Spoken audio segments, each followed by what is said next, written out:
Yes, almost more than 2 years actually. Yeah, karibu sana. Asante sana. And thank you for coming with blessings. Sure. You have come and it's raining. Yes. In my community, they say those who come to visit and they are rains, they come with blessings. Amazing. Nimeshukuru sana. We have to have a blessed conversation tonight. Thank you. Indeed. So we'll be doing that shortly. Yes. So for now, we want to proceed on with the news Yes. for about 15 minutes, then we can start with the conversation. Yeah. Karibuni sana. Asante sana.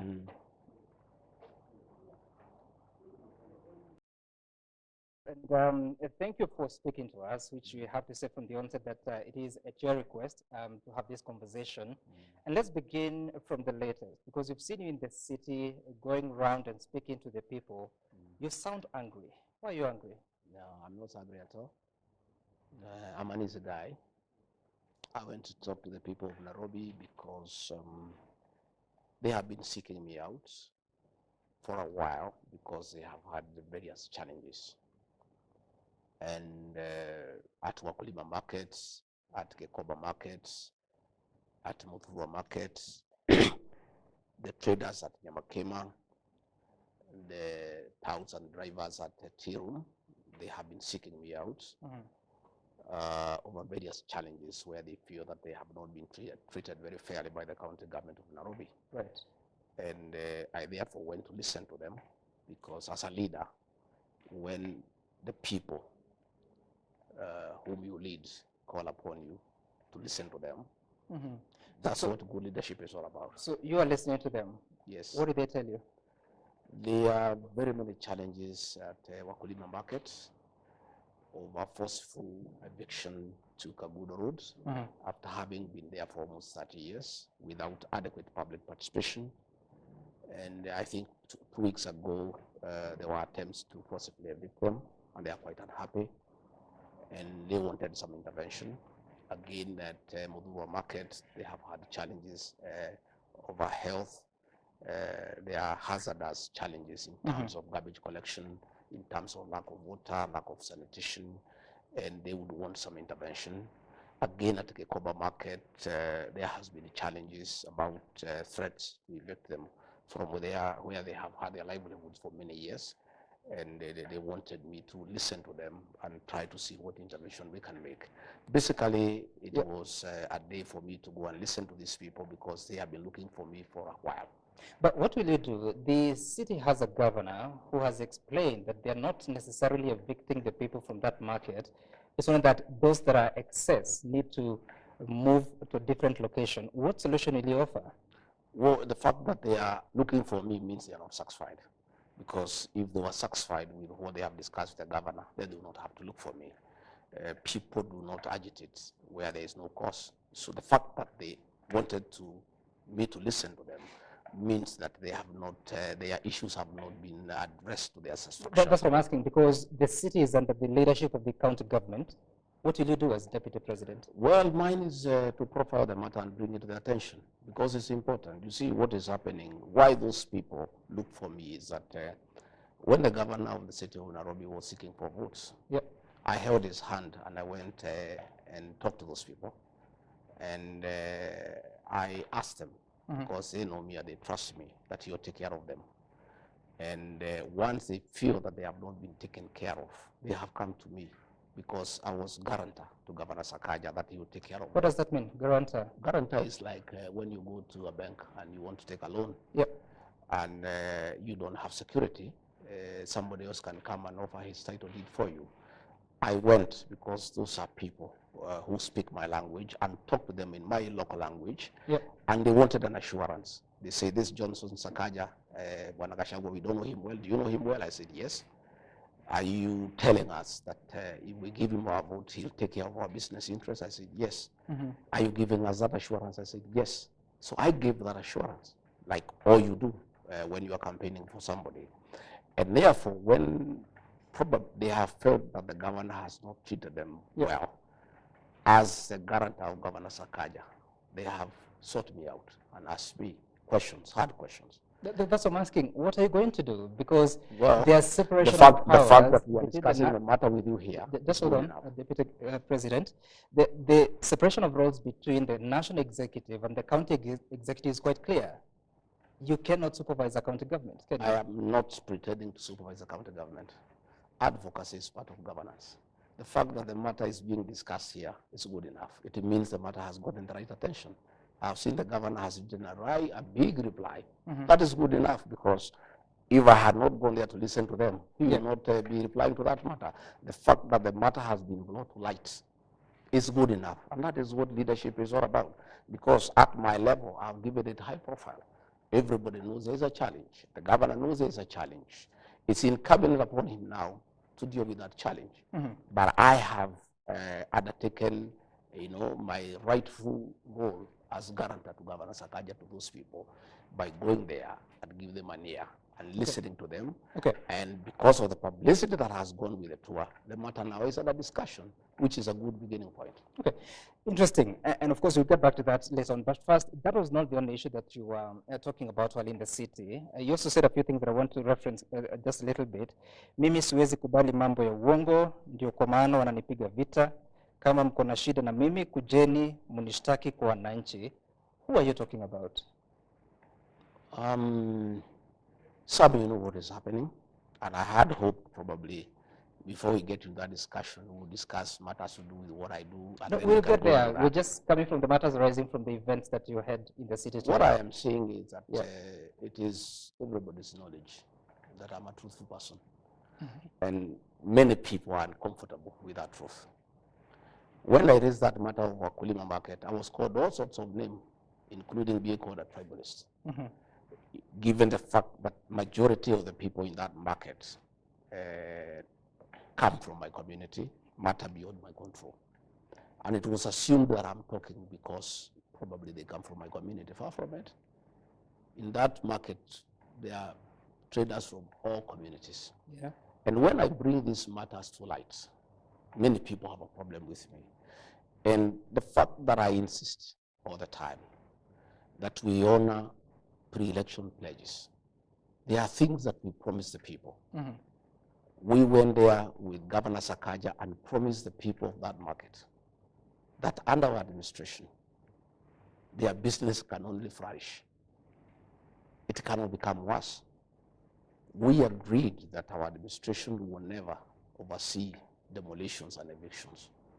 Those traders were being evicted there about 10 years ago in a very brutal manner. And I talked about it.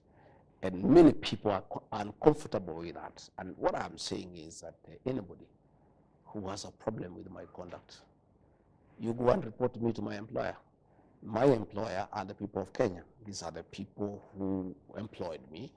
Go to them and say, well, RIGATHI GACHAGUA, Deputy President, is becoming a nuisance. He's complaining that you people are being harassed. We want to report him to you and ask him to shut up. And he shouldn't keep on bickering and saying that you people are being mistreated. That's what I was saying. Those are my employers. You go and report me to them. You said that the people that trade in Wakulima market are not necessarily from one community. But then again, in some of those instances, you spoke in your mother tongue. Yes, Kikuyu, I did. And some are using that to say that you're being a tribal leader. I did. I spoke in my mother tongue. When I looked for votes for Governor Sakaja, I spoke in mother tongue. He didn't have a complaint. He was quite happy. He was all smiles. You see, some communication is not what you say, it's being understood. You talk to a people, to a language that they understand better. When I was looking for votes for President William Ruto, for Governor Sakaja, in meetings where the majority are people from my community, I spoke in my mother tongue. I don't know why people are having a problem. Now that elections have been won, when I speak to people in the language I used to speak to them when we were looking for votes. What was good then is still good today. But that time you were not deputy president. Now you are a national office. The But president, that does not... just hold on. The president is a symbol of authority. I mean, a symbol of unity in the country. You are the deputy president, principal assistant. Maybe would be held to some standard. Does it not bother your conscience? Not at all, because the fact that I'm deputy president does not diminish my heritage and where I come from and my language. My language still remains intact. And Sam, let me tell you, communication is about being understood. It doesn't matter what language you speak. You speak the language that people understand. Even if more than 40 communities of the Republic do not understand what you say. But they were not in that meeting. But they're hearing what, But the people you are addressing, we were addressing specific issues in Wakulima market. Those issues are specific to those people. You talk to them the language that they understand most, so that you agree. You've just told me that the Wakulima market is not just the Kikuyu community. There are other communities that trade there. I spoke 70% in Swahili. Yeah. And 30% I spoke in Kikuyu because the majority asked me to speak in Kikuyu. We have some mothers there who don't understand Kiswahili properly. We have some old men who have lived there in that market who have not lived in that market for a long time. And they told me, Agasan, we want to hear what are you telling us? What assurance are you giving us? And when I went there, I talked to them in my mother tongue for them to vote for Governor Sakaja. It cannot be when they are crying, when they are complaining. I cannot talk the same language. Okay. I talked to them when I was appealing to them to vote for him.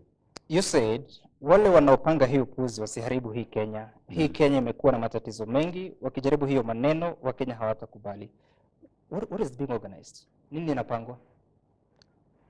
You know there are many schemes that are going on every day. You have seen meetings. You have seen meetings of trying to divide the people of Mount Kenya region. You have seen meetings of undermining the deputy president. You have seen people being caught and being offered money to impeach the deputy president, to remove him from office, and all that nonsense that is going on.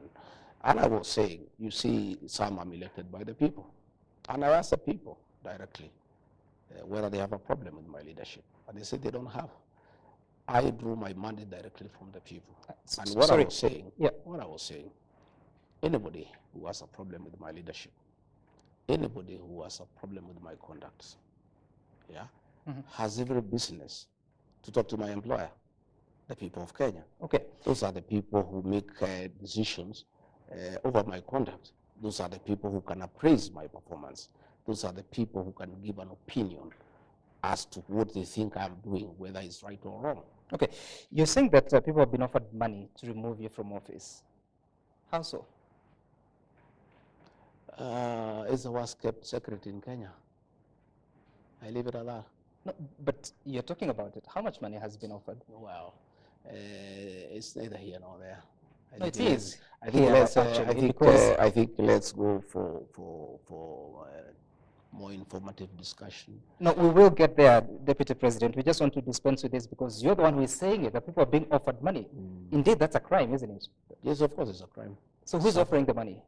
You know. No, I don't know. You get to know. I don't know, Deputy President. You get to know. These things will come out as in the fullness of time. These are things that will come out in the public domain. Why would they want you out? I don't know.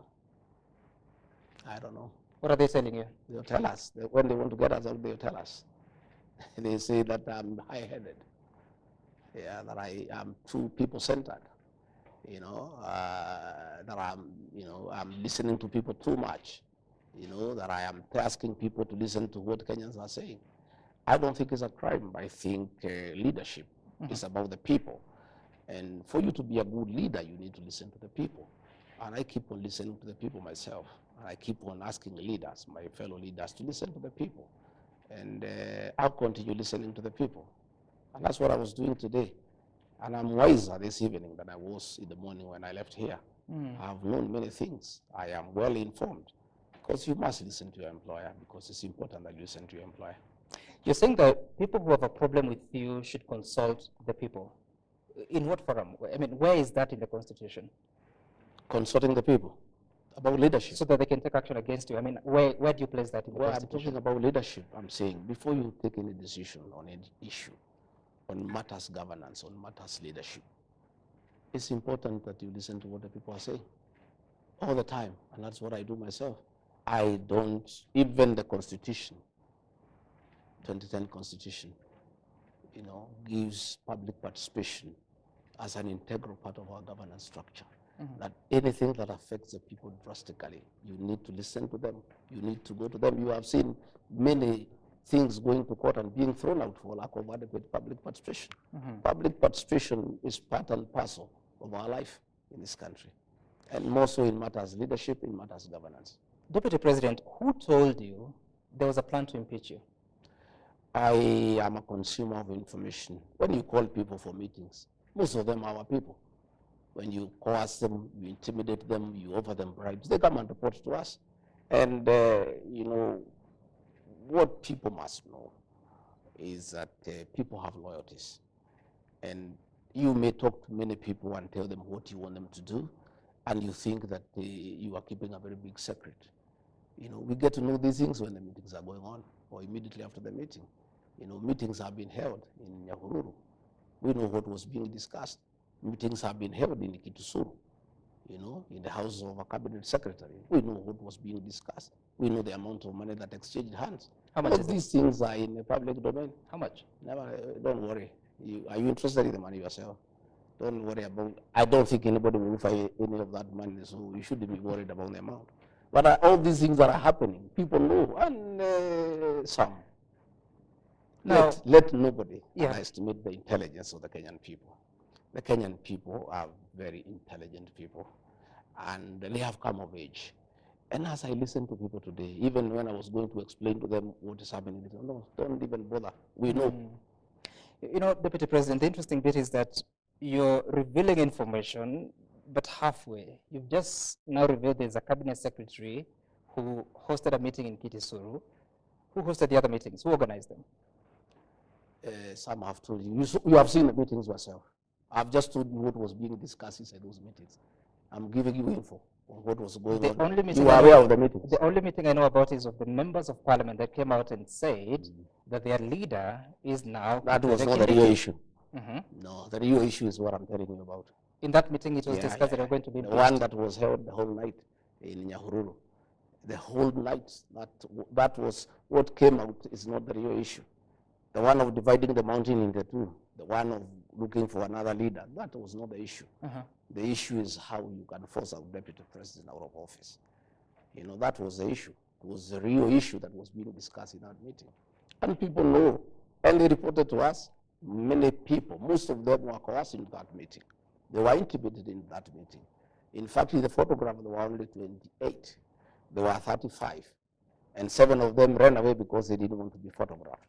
The others were said to be 48. The balance from 35 minus 48, I think it's about 15, were not even there. And most of them, the Honorable Mother Wangari denied that she had not participated. The Honorable Munyoro, the MP4 Kegumo, wrote a letter saying he was not part of it. There was a lot of coercion, there was a lot of intimidation, there was a lot of bribery. Coercion from who? Yeah, for those who have the capacity to coerce. Who are those? You can describe them without naming. You know them. I don't know. Well, you live, Sam, you are an adult. You have been around for a long time. I can confirm I am, yes. But I don't have that information. No, you do. You'll find out with the time. And as these conversations are going, because you're saying that there are people who are refusing that they were part of that meeting, there are those that accuse you that you bully people, that you don't listen to the people. In your own county, home county that is Nyeri, I think most of the members of parliament, if not all, have stepped away from you. Why is this? I don't bully anybody. I'm just truthful.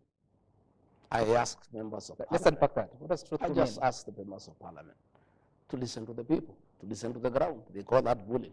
It's not bullying. It's just being truthful. You know, people don't want to be told the truth. We have a problem in this country. People want to live a lie. Those members of parliament from my county are very good people. But they had a lot of coercion and intimidation. But it doesn't really matter. What matters is that the Nyeri people, I was here the other day, are with me. 44 members of the county assembly are with me. The governor of Nyeri is with me. If the MPs want to be intimidated and be coerced to seem to fight me, that's up to them. They have a date with the people of Nyeri in the fullness of time.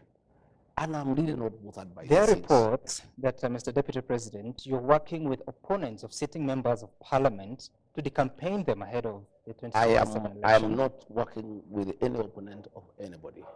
What happens, Sam, is that nature abhors vacuum. If I go to a meeting and a member of parliament doesn't turn up, another character who is interested in leadership turns up, you cannot chase him away. I am a people's person. Nature abhors vacuum. I have no candidate. I have no candidate. I have not looked for anybody to campaign anybody. What I cannot do, for sure, when I go around the country, I cannot stop Kenyans to accompany me to wherever I am going. If a member of parliament is there, he or she is given a chance to say hello. If he's not there and there's somebody else who wants to say hello, they're allowed to say hello. That's the way it goes.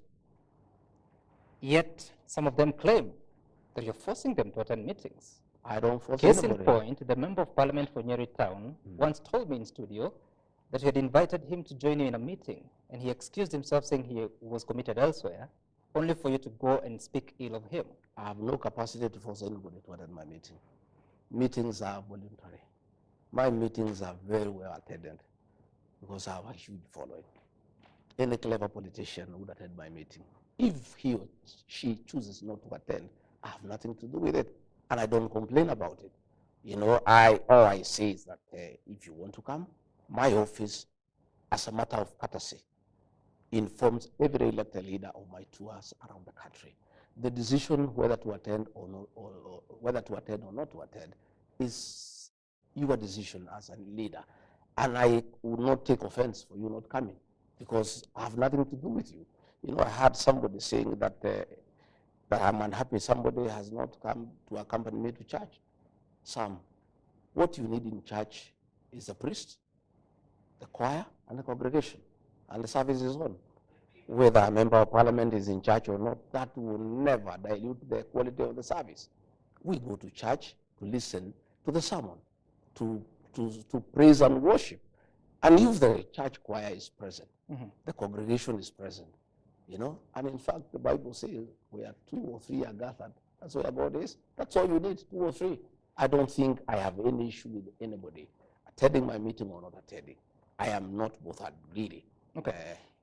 You're not bothered, you say. Yet, if, as you say, that there are plans to impeach you, if an impeachment motion makes its way to Parliament, you will need members of Parliament to make a case for you, because it is them that vote. That is their decision, Sam. My position is very, very clear. I was elected by the people of Kenya, okay? It is the people of Kenya who will confirm whether I'm working well or not. But if members of Parliament... How will they decide? If members of Parliament are persuaded, intimidated, coerced to remove me from office, so be it. The matter is there. It's that simple. There are no issues. One, I have no capacity to coerce any member of Parliament. I have no capacity to intimidate any member of Parliament. I have no money to bribe any member of Parliament. If members of Parliament want to impeach Deputy President RIGATHI GACHAGUA, so be it. If they have issues with him that are constitutional, that meets the threshold, and they want to go ahead and send him home for whatever crimes he has committed, there's nothing RIGATHI GACHAGUA can do about it. That is their purview. Yet, Deputy President, including the meeting that you're attending today in the city, some of the members of Parliament you're working with were saying that we have seen the dog, now we want to see the owner of the dog. What does that mean? You can ask the ones who made those It has been repeated in several meetings that you attend. I did not make those statements.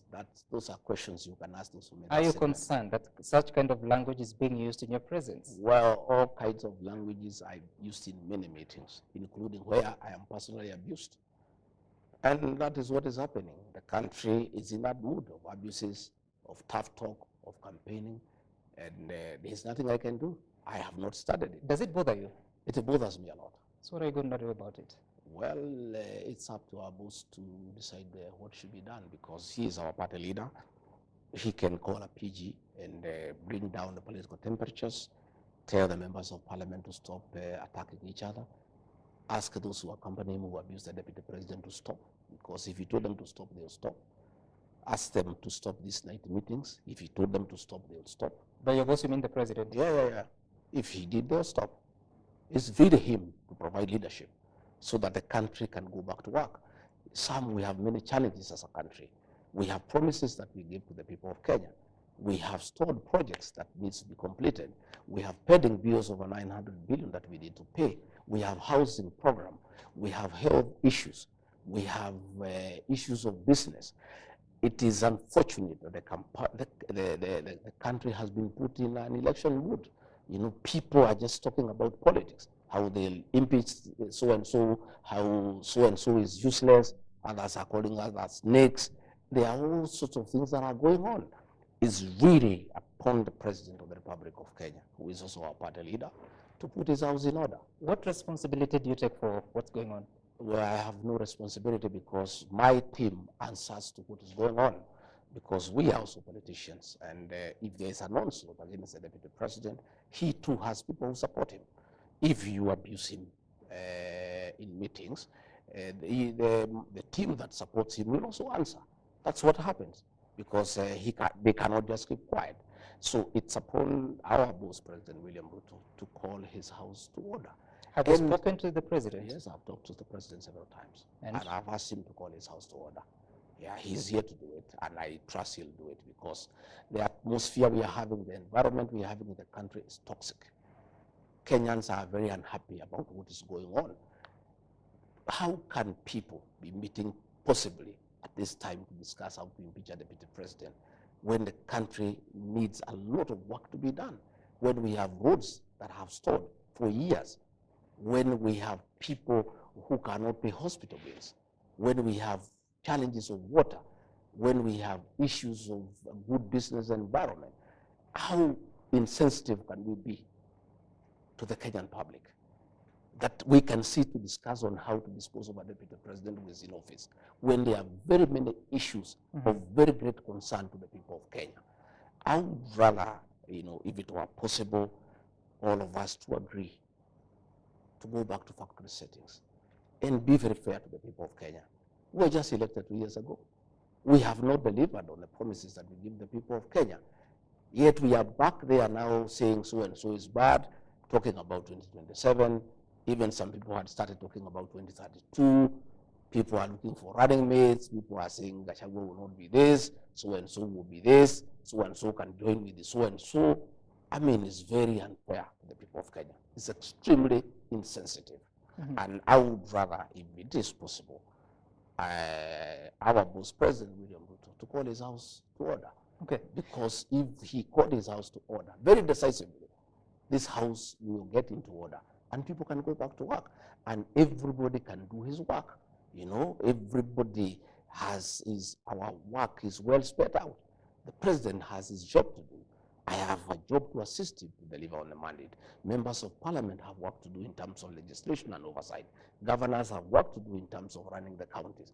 Everybody has work to do. Okay. We have just come from an election. Right. Kenyans are very irritated by what is going on. It's really not fair to the people of Kenya. And Deputy President, you're saying you'd rather if it were possible. For how long have you been trying to speak to the president to put the house in order? I don't want to go into the issue of discussing my boss, the president, but I have told you I've raised the matter with him. I would rather we leave it there. I believe in the fullness of time, he'll appraise himself on the situation that is in the country. But you also expressed doubt when you say you'd rather if it were possible. I have asked him to put his house in order. So I believe he'll put his house in order, because what is going on is not sustainable. It is not right. It is very insulting to the people of Kenya, really, to get the country into the kind of toxic politics that is going on, the kind of insults on the altar that are going on, the kind of disrespect to the deputy president who is elected by the people of Kenya, in front of the president, in front of the churchgoers. What is going on is very, very unhealthy. It is not right, and it should come to an end. Okay. And as you say that, so how is your relationship with the president? My relationship with the president is okay. We have got a good working relationship. What does that mean? We work well. But you're asking him to do something because your career is on the line here, and it's not happening. My career is not on the line. By the way, Sam, those things don't bother me. I'm a very simple guy. I just came here the other day. For 57 years, I was there doing well. If today members of parliament and senate decided that I go home, my home is a few meters from here. My clothes here will not even fit in a pickup. I just take and leave. It's not that. It's about the people of Kenya. It's not about impeaching Rigathi Gachagua. If your relationship, it's what it will do to the country. in terms of political stability. This is a deputy president who is elected by 7.2 billion Kenyans, who has a following of some one kind or another, and who have some people who believe in him. And we are having a country that is having challenges economically. We're having people feeling low, feeling down. And then you want to come and poison the political atmosphere. I don't think anybody wants to go into that direction. But if that's a direction whoever is arranging wants to go, so be it. There's nothing I can do. The matter is beyond my purview. You know, let whoever wants to go ahead with it, go ahead with it. All we are doing ourselves is we'll inform the people of what is going on. And that I will do, by the way, because I have a responsibility also. You know, I'm elected. And going forward in the next few weeks, I'll be talking to my supporters and telling them what's going on, what is being planned, what is likely to happen, so that they are aware. You see, we are elected by the people. We have a responsibility to always inform your employer what is going on, so that they know, so that they are aware of what is going on, because people wonder what is going on. We have a responsibility as leaders to inform the people, because they are the ones who have given us this job. I was not given this job by the president. I was not given by members of parliament. The president nominated me and proposed me for confirmation by the people of Kenya. The people of Kenya, by a popular vote, confirmed President William Ruto's nominee, GACHAGUA, as the right person for the job. Right. But the people who gave me this job are the people of Kenya. And therefore, if there are issues along the way that I find disturbing, that I find that they can cause political instability in this country, that I find they can be intrusive, and they can disrupt our development agenda, they can disrupt our political stability as a country, I have a responsibility to go to the people who voted for me and explain to them exactly what is happening. And that I'll do. And I have started today, and I'll be doing that along the way, because I am answerable to some people. I cannot just sit here in Karen. Meetings are going on at night.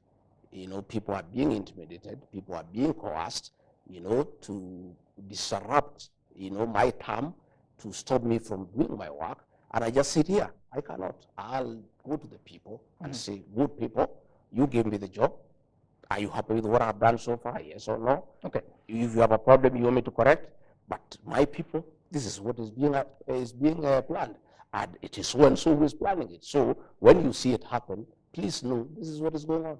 Deputy President, I take note that you keep going back to that conversation about the meetings and the plans that are being made. Do you think the President knows about those meetings? Well, I don't know whether he knows, but many people in those meetings quote him, but he's not there. So I have no confirmation. How do you know they quote him? No, it is reported to me. They say they invoke his name, that he is the one who has authorized those meetings. But since he's not in those meetings, I cannot accuse him. But the truth of the matter is, the way we work as UDA, as Kenya Kwanza, any motion of impeachment in the National Assembly to remove the Deputy President of the Republic of Kenya will never find its way to the House unless the President approves. That's the way we work. Any contentious issue that comes to the National Assembly, the finance bill, this and that, the President will call a PG and say, this is our agenda, can you go and prosecute it? So, even as people are planning, if that motion will ever find itself to the House, it will have to get the approval of President William Ruto. So it will be his motion, because he'll have to approve it. So since we have not reached there, I don't want us to say anything about it. Okay. But that is the truth, because we have a way we work. That is a very heavy matter. It is not a matter that can be taken to the floor of the House unless the President has given a nod. And on that specific matter of alleged impeachment, have you spoken to the President about it? I spoke to him once, and he said he has not heard about it, and he doesn't know about it, and according to him, he said it's foolish, and nobody can try something like that because it can destabilize the country. That's what he told me in his own words. And thereafter, there was a meeting. He called members of parliament, and the matter stepped down. The matter has come up again. I have not asked him again. When I get an opportunity, when he comes back, I'll raise the matter again with him. I'll say, Mr. President, a meeting was held here, this was said. A meeting was held here, this was said. What do you have to say about it? Mr. President, you want us to destabilize this country. Are you part of it? What they are saying, the President will pronounce himself on the matter. But I want to say that there is no motion of impeachment against the Deputy President of the Republic of Kenya that can fight itself on the floor of the House unless the President of the Republic of Kenya gives a nod. Okay. And again, even if it was to go there, nobody else has the capacity to push it through. It's only the President himself. There is nobody else who can. Getting 233 members of parliament, it's only him who can push it through. But that's another discussion for another day. Don't you think that's a problem? Because the Constitution of Kenya has separation of powers between the executive, the judiciary, and the legislature. Are you admitting that parliament is controlled by the president? What I'm saying in Mata Kenya Kwanza, UDA, serious contentious decisions are agreed in a PG convened by the president. You saw the finance bill, he's the one who was driving it. So that tells you the way our PG works. Anything contentious, anything with serious national implications will have to get the nod of the president. And I understand the political party democracy, but are you comfortable that a House business must get a nod from the president, including a clause on oversighting the deputy president, in this case, invoking Article 150 of the That is Constitution? the reality of our Kenyan politics. Do you see a problem there? That is the reality that all major decisions, all legislative agenda for our administration that needs to go to the National Assembly, the president normally does a lot of lobbying, sits with the members of parliament, takes them through, gives the points for or against, and asks them to support. That has been the practice. And it did not start with the President William Ruto. It's as old as history. Because every government has a legislative agenda. So the president will call his PG and whip his members into a certain direction. You know, you sat in parliament the previous, last term. Would you have been okay for President Uhuru Kenyatta to control how to make decisions in the House? Well, in matters government agenda, it is right because the party that is in power has a responsibility to ensure that the president and his administration succeeds. And they have a responsibility to support this legislative agenda. So it is important that once in a while, when there is important matters of government before the House, the president will convene a meeting and persuade his members why they need to support that legislative agenda, and he will whip them into action. There's nothing wrong with the president whipping his people in a certain direction. So when is the last time that you got instructions from the president On executing your mandate in terms of assisting him? No. I have clear duties given by the president in Executive Order number 1 of 2023. Yep. The president doesn't give me day-to-day instructions. I have many functions that I do, very many, by the way, and one of them is any other duties assigned by the president. That is the one now is on day-to-day. So when is the last time you got such kind of an assignment? I think I was in Nyeri agricultural show last Friday to represent him. I was in Mombasa the other week to represent him in the agricultural show. Those are functions assigned to me by the president on a day-to-day basis. Okay, all right. And that weekend, particularly on Sunday, you were expected at an AIPCA church event that the president was attending. Instead, we saw you at the Our Lady of Sorrows in Kirinyaga. Why didn't you show up at the other event? No, I think people talk from ignorance. There were two functions. Yes. That the president was expected to attend, one in Kirinyaga and one in Nyeri. Two functions. They were in his diary, and aligned my diary with the president's diary. And therefore, I was in Kirinyaga to receive him. When I was in Kirinyaga, I was informed that he had changed and he would attend a function in Nairobi. So I purposed to attend the one in Kirinyaga and join him in Nyeri later. But the function I attended was the Catholic Church. The Catholic Church Mass takes 2 hours and can never be interrupted. So I sat through the Mass. By the time the Mass was over, the president was already in Nyeri. Okay? So I could not leave the Mass halfway and go to Nyeri. So I decided now that the president is already in Nyeri. Even if I left Kirinyaga and tried to fly to Nyeri, I'll find he's leaving. So it will not make sense. So I decided to stay in Kirinyaga and represent him. By the way, he was a chief guest in Kirinyaga, and there was even a plaque. So I sat through, and even the presidential dais were there. I sat there through. you know. But I think some people, some mischievous people in Nyeri who works around the president, put an empty chair, knowing very well I'm in another function, and took photographs just for mischief. You know what happens in the presidency. There's a lot of mischief around. You say mischief, but that seat was next to the president. Yeah, it was there. But everybody, you know, my protocol people said I'm in Kirinyaga. So it was unnecessary to put a chair there that is empty when I'm not there. I was in Kirinyaga, and everybody knows I'm in Kirinyaga. So they should have removed the chair or get somebody else. Had you confirmed that you'd be in the Nyeri event? Yeah. Had you confirmed that you? Yes, I had confirmed I'm in Nyeri. So it is in order for them to put a chair. No, but we give information that we cannot make it. The minute the president arrived, before I left Kirinyaga, it was logistically not possible for me to go to Nyeri. We have information that part of the reason why I didn't go to Nyeri is because you got intel that there are people who had been organized to heckle you. No, the intel is wrong. Nyeri is my home. Even if there was anything in Nyeri, how can I not go to my home? Nobody, for the avoidance of doubt, can heckle me in Nyeri, in the Mount Kenya region. Nobody. I attend all functions. Yep. I attend all functions, and I don't need to organize anything. Okay. So that intel you have is wrong, is mischief. I was in a function in Kirinyaga, and everybody saw me. Your people are there throughout the mass.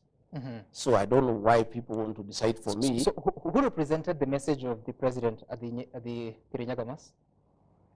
In terms of? The president's message. In terms of what? His contribution. There was no Harambee. We did not go for Harambee. What did the governor of Kirinyaga say? She said the president has given us some money, which is okay. There's no problem. Don't you think you should be the person to deliver such a message? Well, that's the decision of the president. I cannot decide for the president what he wants to do with his money. That is his money. I have no right to ask the president to give me his money to take where he wants to take it. If the president was to send Anwar Iguru to a meeting where I am with his money and not send me, that is his decision, and we must respect it. Does that show a good working relationship between the president and the I don't know. I don't read much out of it. You don't because I was not going for a Harambee. I had not talked to the president, so he did not send me. I just went for mass and was there to receive him. But if he has decided to send somebody else with his money for a function in my presence, that's a decision the president makes. Okay. It used to happen all the time during the time of Uhuru Kenyatta. All the time that was happening, William Ruto as deputy president would be there. Somebody else would turn up with condolences and read when he's there. You know, I think these things. And there was a problem that time. If I don't know whether President William Ruto had a problem with it, I don't have a problem. He made it clear that there was a problem. If he had a problem with you it, actually spoke I about don't have it I don't have a problem with it myself. You don't have a problem with it. Okay, but you have also been missing in several functions, including even receiving the president as he came back from Germany. You have always gone to the airport to receive him. This time around, we didn't see you. We saw the Interior Cabinet Secretary. What has happened, Sam, is that I always align my diary with that of the president all the time. And as long as I am aware of these functions, I align accordingly. So sometimes, if I'm not aware, I'm not able to align because I also have my own program. What does that mean? You were not aware he's coming back? I was not aware of the time. Okay. So what has happened is that I think 2 days. I think about a week ago. Okay. I think about a week ago. We have a diary for the president, where I am there, my private secretary is there, my chief of staff is there, and all his issues are there. So we align. I think about a week ago we were removed from that diary. You know. So we are not able to follow exactly what is going on. So we are not able to align. But when we are informed of what is happening, like yesterday when I was in, I went to Lamu. Yeah. For the funeral of the deputy governor of Lamu, yep. Who is a good friend of mine, and I am also in charge of intergovernmental relations, so matters devolution are my purview. When I was there, a letter came that I am needed at State House for the swearing in of the Inspector General of Police, but I was already in Lamu. Yeah. So it was not logistically possible for me to leave Lamu and attend. So when I'm aware of where the president is at what time, I'm always there. If I am not aware, then there's nothing I can do about it. All right, Mr. Deputy President, we'll be taking a short break, but you come back to that particular part that you're talking about. You no longer have the visibility of the diary, but of course you're watching the conversation with the Deputy President of the Republic of Kenya, that is Honorable RIGATHI GACHAGUA. We'll be back shortly with this conversation on so many other issues, including the new look government and what the mandate of the Office of the Deputy President is and what he has been doing about it. Stay tuned. Your team has been recently kicked out or removed from the diarization of events between your office and the Office of the President? Yes, that is true. And my reading of it, there's some mischief. First, let me tell you some. I am a very obedient public officer. I was a man in uniform, and I have tremendous respect for the president and his office. And I will be the last person to attend events by the president or to go late. And from the way I read it, there's some mischief to remove me from the diary, from the page where the diary is, so that once I don't attend presidential events, it can be purported that I am absconding duty. You know, and I hear that is one of the grounds they wanted to look for impeachment, you know, so that they say RIGATHI GACHAGUA does not attend presidential functions. Or again, sometimes they want me to get late so that it appears like I'm disrespectful. I want to ask the people who work around the presidency not to create conflict between the president and myself. I'm the Deputy President of the Republic of Kenya, elected by the people. And I am the principal assistant of the president. It is only right and fair that I have access to the presidential diary so that I align my diary with his diary because he's the boss. But if I'm in the dark and I don't know what is happening, I am not an angel to know exactly where the president will be at what time, then it's not right. So if Kenyans don't see me in a presidential function, I want to tell them today it's because I am not aware of the function. And the function they see me in is the one I have been invited. But previously, I had access to the diary, and without even talking to the president or even to the controller, I would align my diary with his, because his takes precedence over mine because he's the boss. You know, now it becomes very difficult for me even now to work on my diary because I don't know what the president has. So it has really even made my work very complicated because I am just there, not knowing what the president has.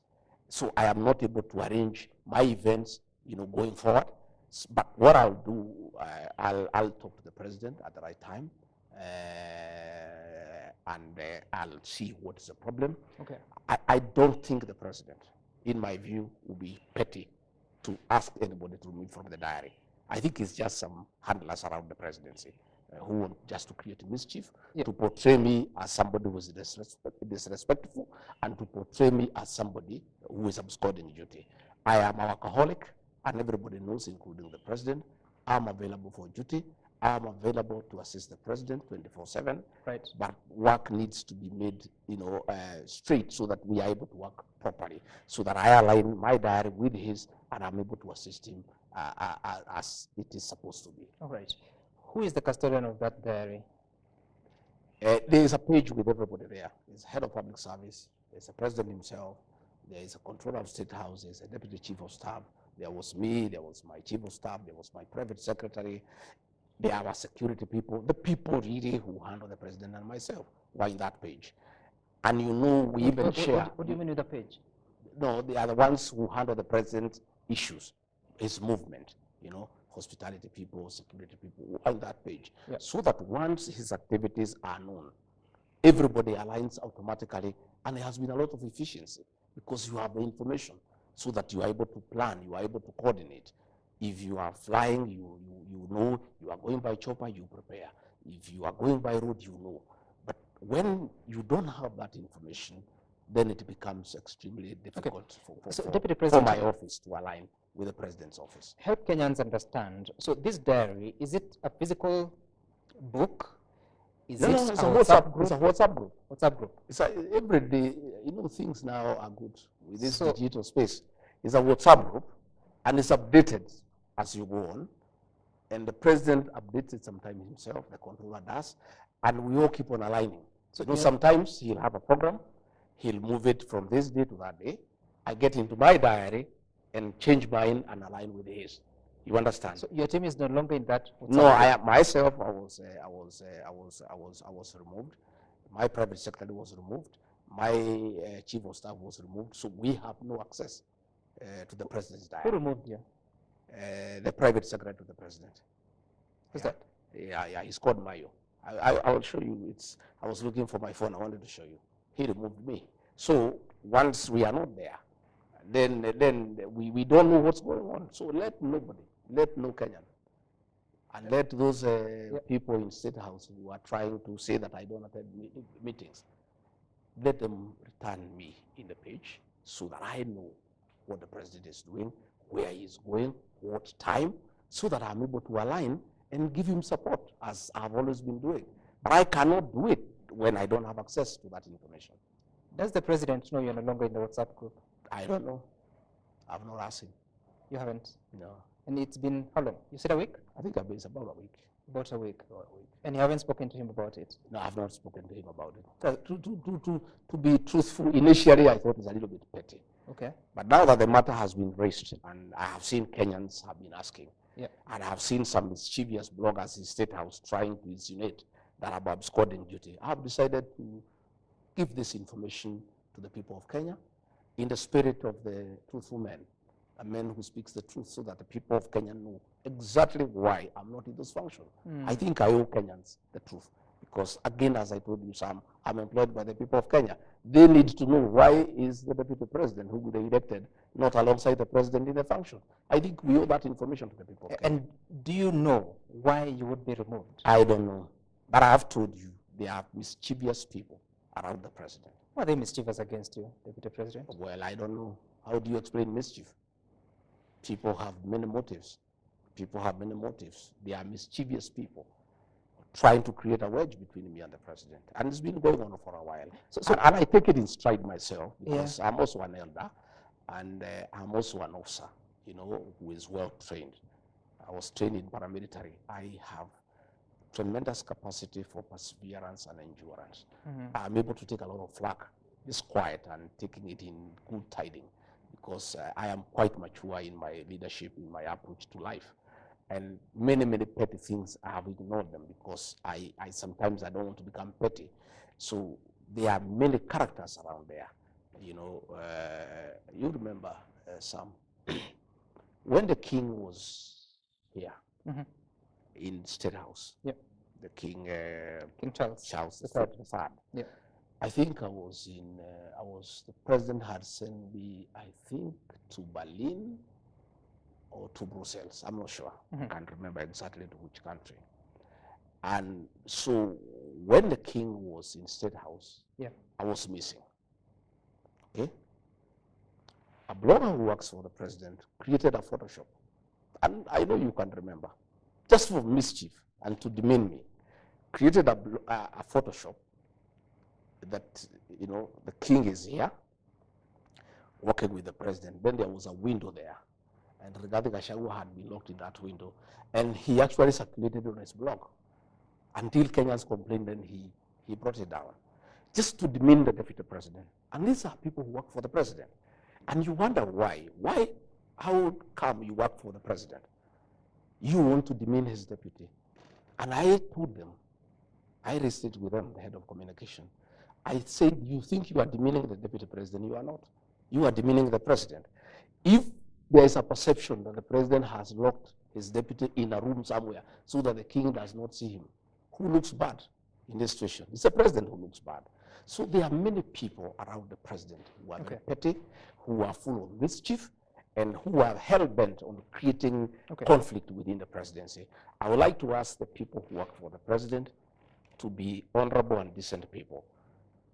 Let the deputy president have access to the president's diary. Unless the president himself has expressly given instructions that he doesn't want his deputy to have access to his diary. If that is the case, I'll accept it. Is it a possibility? I don't think it's a possibility. Okay. I don't think President William Ruto would go that down.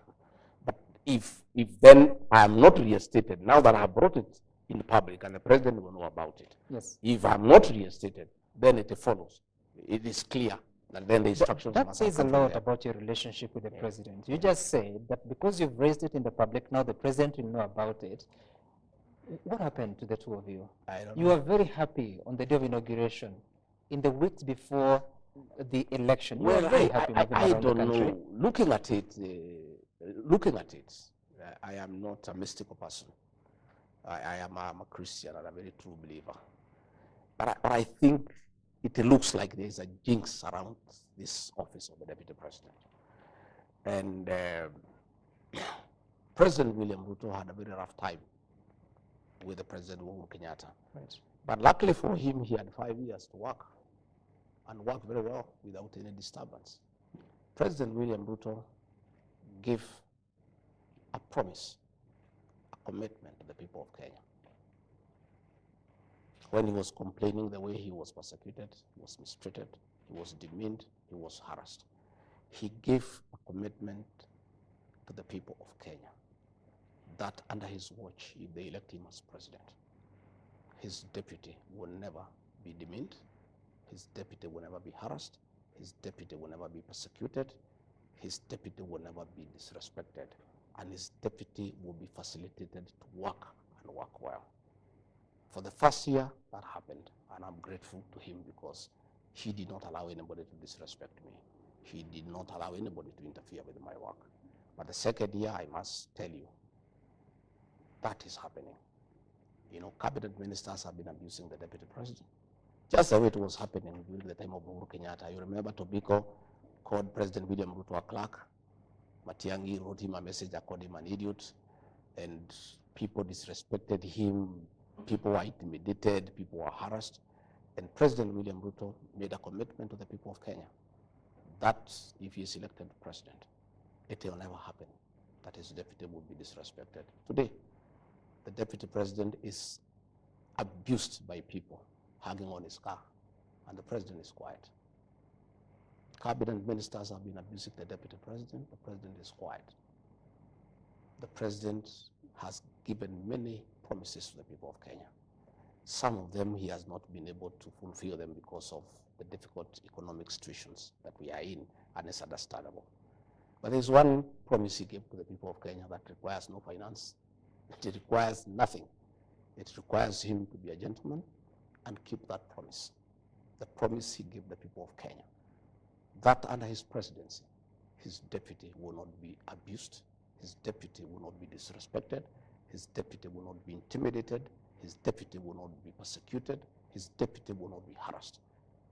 That, I think, the president, my boss, owes that to the people of Kenya to honor that promise so that Kenyans can trust him and he can win the trust of the people of Kenya, because this is something within his purview. He requires no funding, he requires no financing, he requires no urging.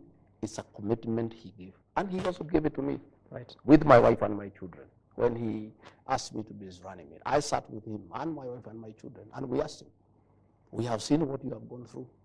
If our father becomes your deputy, will he be taken through what you are taken through?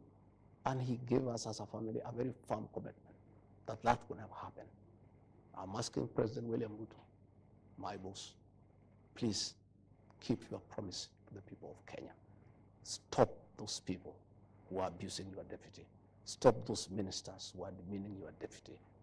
Don't allow the criminal justice system to harass and intimidate your deputy the way you are intimidated. If you cannot keep the other promises to the people of Kenya, at least this one is a very simple promise. Be a good man. Be a good Christian. Keep that promise, President William Ruto, because that is a commitment you gave to the people of Kenya, and you gave me that promise in front of my wife and children that you will never allow anybody to demean me, to disrespect me, to harass me, to persecute me, to intimidate me, to coerce me. That is a commitment that you gave. I ask you, Mr. President, keep that commitment. Are you frustrated? I'm not.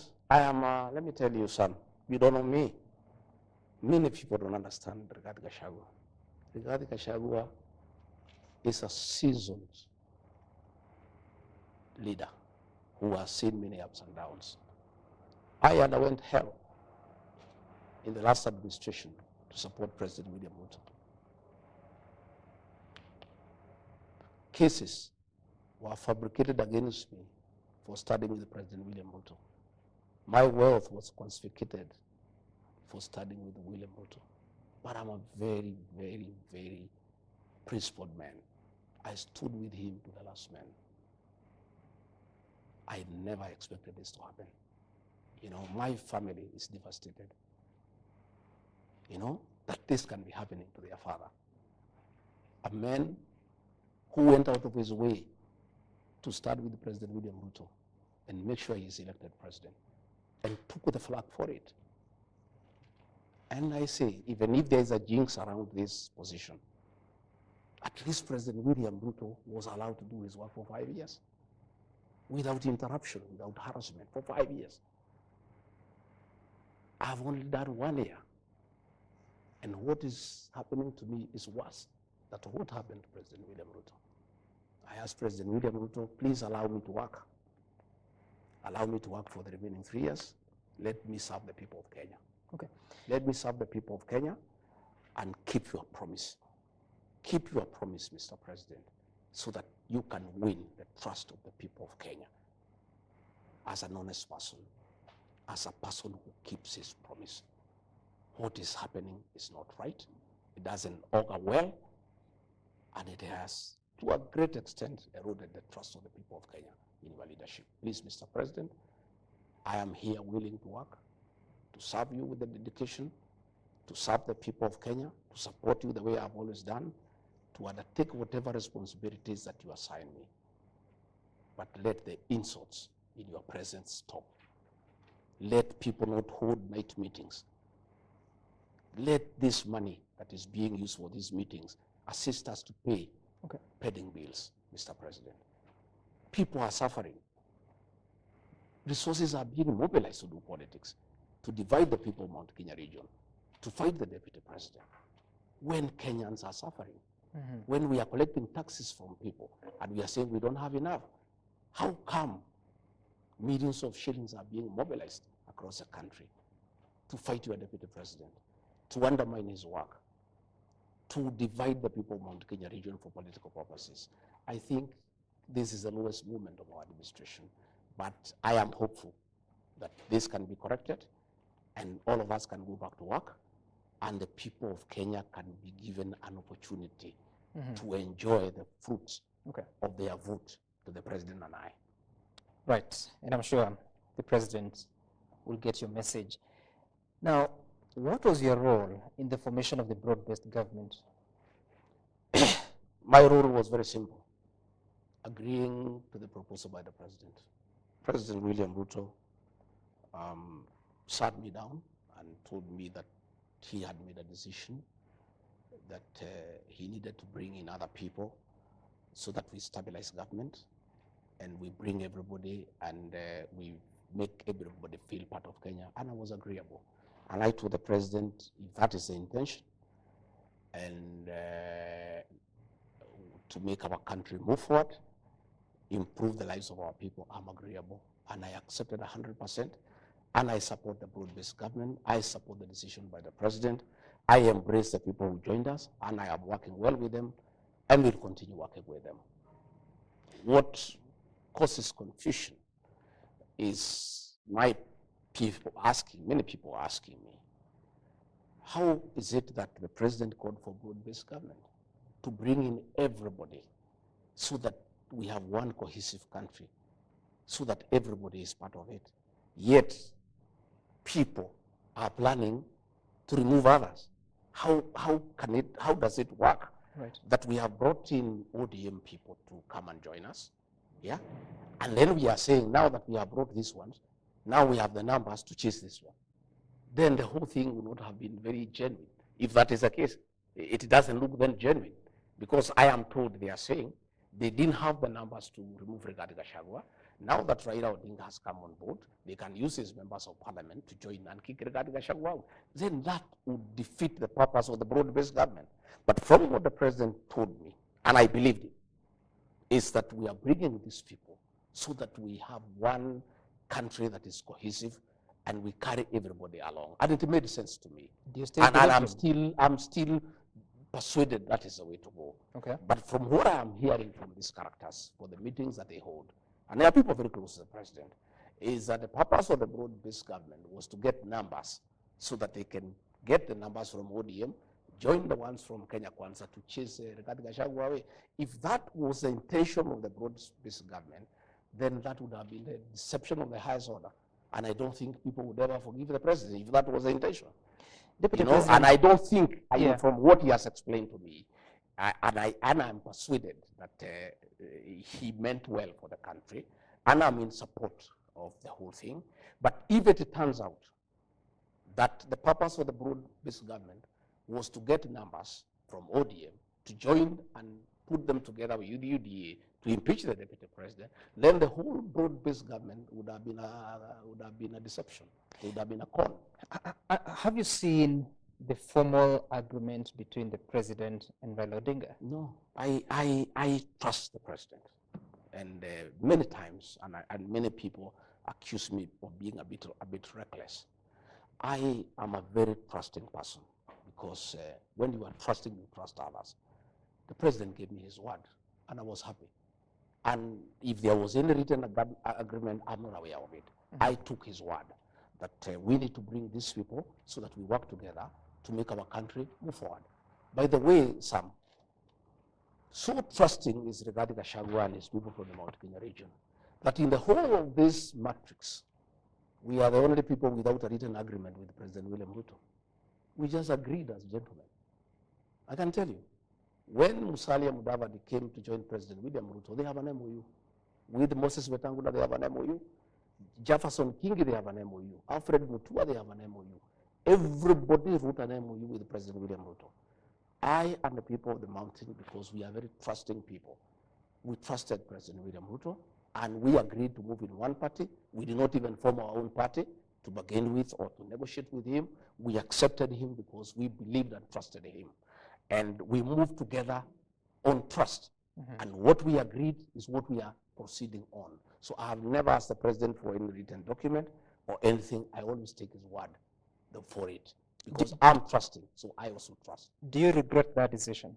I don't regret the decision, but I have heard many of our supporters saying that it was an indiscretion on my part. I have not yet interrogated whether it was an indiscretion on my part or not. But many of our people, many of our supporters from the Mount Kenya region think that there was an indiscretion on my part. But I want to say I think I did the right thing because trust is very important. And we gave President William our trust. We expect him to reciprocate that trust. Okay. And one of the ways for him to win our trust is to stop the humiliation of the deputy president. Okay. Deputy President, I think you've made that a point quite clearly. But tell me, even as you move ahead to now manage the broad-based government, you're out of the president's diary, you're not getting communication on the events he's holding. How then do you even coordinate the cabinet committees yourself? Have you chaired the committees since the constitution of the cabinet? No, I have not. I chair cabinet committees. And we used to have 6 cabinet committees. We have collapsed them into 2. We had a cabinet meeting, I think, on Tuesday. And we agreed we have 2 committees, one on governance, one on production. And I'll be chairing those committees, unless advised otherwise. And those committees have been very good, Sam. And part of the work that I've done for this country and for the president, I've held 35 cabinet committees since we were sworn in. And we have prosecuted 35 cabinet committees, and we have prosecuted 333 agenda items. And what those cabinet committees do, they are very, very thorough and very, very interactive and very, very exhaustive, because we even invite PSs, we invite CEOs, we invite technical people, and we do interrogate business of cabinet in a very comprehensive manner.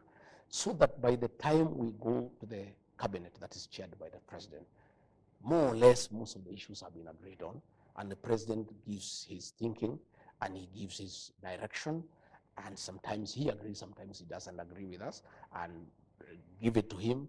Where he doesn't agree with us, he convinces us and we get convinced. And the president, in my view, did very well to set up the cabinet committees, because the president should be a consumer of finance, because he's a very, very busy person. And the kind of work we do here in cabinet committees, sometimes 6 to 7 hours, will be a bit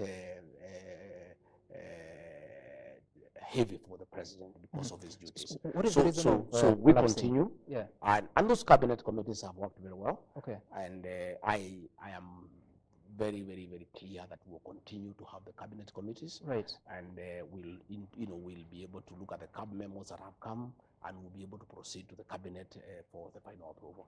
If they were that effective, were they being reduced from 6 to 2? No, what happened is that there were 6, and then we were having issues of quorum. And sometimes one member would appear in 3, 4 committees. So it was becoming logistically a nightmare, that this committee is meeting, then you have to go, you have to come back. And I think we agreed in cabinet, and it's a good decision.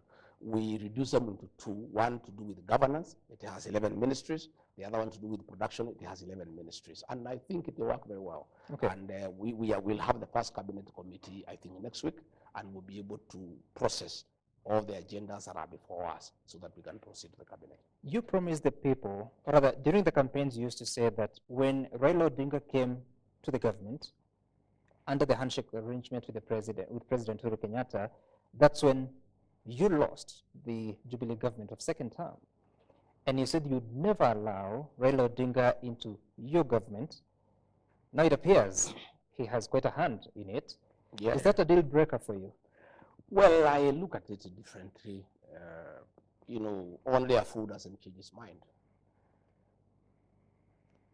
We had President Uhuru Kenyatta, our 4th president, brought Raila to government and asked us to support Raila Odinga, which we, the people from the North Kenya region, were very unhappy about. And we disagreed with President Uhuru Kenyatta, and President William Ruto persuaded us that Raila is the one who has caused problems in government. He persuaded us, and he's a very persuasive leader, and we were persuaded. President William Ruto persuaded us that if we allow Raila Odinga to become president, this country will not move forward. And as a result, we disagreed with President Uhuru Kenyatta and rejected Raila Odinga and gave our vote to President William Ruto. So when we came into office, it was my agreement with President William Ruto that we will not allow Raila into government. But along the way, my boss, President William Ruto, changed his mind. And he is a boss. And in this situation, Sam, we are not in a co-presidency. I'm just a principal assistant to the president. Mm-hmm. What he says is what carries the day, and I don't agree with him. I may have reservations, and I raise it with them. He persuades me many times. Other times he overrules me. And when I realized that he started having a relationship with Raila Odinga, I slowly gave way, because the boss is always right, and that is why many people say, oh, regarding GACHAGUA, he had said he has put traps in State House so that Raila Odinga has not come. Yeah, that was my agreement with President William Ruto. But that's not my house. The minute I realize they are meeting, they are interacting, I'm also not a stupid person, and I don't have to be told, in black and white. I relaxed, and I stopped even attacking Raila Odinga, and I let the president have his way. So by the time he decided to bring him into government, I had already formed an opinion that the president wants to work with Raila Odinga, and I was quite happy with it. In any case, my brother and long-time confidant, President Uhuru Kenyatta, had told us that Raila is a good man. President William Ruto convinced us otherwise. And we abandoned our son Uhuru Kenyatta, and we decided to go with President William Ruto. Now President William Ruto has told us exactly what President Uhuru Kenyatta had said, that Raila is a good man, we can work with him. If two presidents says a man is good, who are you to argue with him? So we have said, Raila Odinga is a good man, and let's work with him. Let's make him part of our political process, and let us build the country together. And I want to say, myself and my political base, the Mount Kenya region, have no problem whatsoever with Raila Odinga. In fact, what people are saying, and it's very interesting, they are saying a Mount Kenya king does not pronounce himself twice on a matter. Our son, President Uhuru Kenyatta, had pronounced himself on this matter. So that pronouncement carries the day. As we stand today, me and the mountain people are quite happy with Raila Odinga, and we don't have a problem with him whatsoever. And I can tell you, because it's important that I say so, myself and the mountain people feel very bad that we punished Uhuru Kenyatta, we demeaned him, we told him off, we embarrassed him for telling us that Raila Odinga is a good man, and we were very, very brutal with him, and we really hammered him. It has come to our knowledge that it was very unfair, because his crime was to tell us that Raila Odinga is a good man, and we decided that Raila Odinga is a bad man, William Ruto is a good man. Now that President William Ruto has said Raila is a good man, that is why I apologize to Uhuru Kenyatta and his family. And I owed him an apology on behalf of the community, because what he had told us is what the president has told us. We had no business fighting him. We had no business disrespecting him. We had no business humiliating him. Right. So myself and the community, owe Uhuru Kenyatta an apology. And I give that apology on behalf of the community. Okay. And we said, we know, because that's what he had told us. And we were very unfair to him because, knowing what you know today, would you have made a different decision if you knew that in 2022? Well, you cannot talk backwards. I can't say what would have done or not done, but things keeps on changing. Yeah, but now we are saying everybody is good. You've said that once the king pronounces themselves, the pronouncement stands. Does that mean Uhuru Kenyatta is still the king of the mountain? Oh, yes. You didn't know? Uhuru Kenyatta is the undisputed king of the mountain. And what is your relationship with him? Good. Brotherly. When did you do that? Oh, we talk. You know what happens with our community? We are a very interesting community. We don't fight. We fight very rarely. And when we do, when we realize we fought without a good reason, we patch up. So when was that? Oh, yeah. How many months ago? Which month? Which year? When we realized we made a mistake, I'm the one who made the first move of reaching out and apologizing, because really we were unfair to Uhuru Kenyatta. We were very, very unfair. Sometime I really feel very bad that I was so brutal on a man who was my great friend, my confidant, my brother, my kinsman. I was so brutal on him. And his crime was only one, saying Raila is a good man. And then the man I said, we don't want Raila Odinga, we want William Ruto. Then he comes and says the same thing. I felt very stupid, In fact, another day, a very senior person abused me at the airport and called me stupid 5 times.